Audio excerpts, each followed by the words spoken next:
மலேசியர் இந்தியர் உருமாற்று பிரிவான மித்ராவின் நிதி பயன்பாட்டில் வெளிப்படைத்தன்மை இல்லை என்று கிள்ளான் நாடாளுமன்ற உறுப்பினர் கணபதி ராவ் நாடாளுமன்றத்தில் குற்றம் சாட்டினார். கடந்த 2023 ஆண்டு மித்ரா நிதி பயிற்சிக்காக வழங்கப்பட்டதில் மிகவும் குறைவானவர்களே பயிற்சியில் பங்கேற்றதாக கணபதி ராவ் தெரிவித்தார். இந்த ஆண்டு மித்ராவின் 100 மில்லியன் ரிங்கிட் நிதியில் 62.28 மில்லியன் நிதி பயன்படுத்தப்பட்டிருப்பதாக தரவுகள் இருந்தாலும் மித்ரா நிதியால் பயனடைந்தவர்களை காணவில்லை என்று கணபதி ராவ் கூறினார். மேலும் மடானி அரசாங்கத்தால் தீபாவளி உதவிப் பொருட்கள் வழங்கப்பட்டதாக தெரிவிக்கப்பட்டாலும் அதிகமான இந்தியர்கள் வாழும் கிள்ளானில் ஒரு உதவிப் பொருள் கூட தாம் பெறவில்லை என்று கணபதி ராவ் கூறினார். குறிப்பிட்ட ஒரு அரசியல்வாதியின் மூலமாக மட்டுமே அந்த தீபாவளி உதவிப் பொருட்கள் வழங்கப்பட்டிருப்பதை கணபதி ராவ் சுட்டிக்காட்டினார்.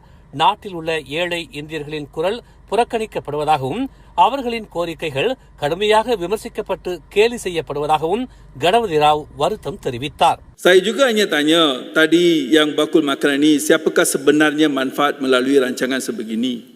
Keseluruhan masyarakat India atau hanya segelintir kumpulan yang berkuasa? Sebab saya diberitahu di kawasan Batu bukan oleh ahli parlimen yang menerima, yang disumbang dan diagihkan oleh seorang melalui seorang parti politik. Kalau begini keadaannya, saya tak tahulah entah ke mana kita pergi.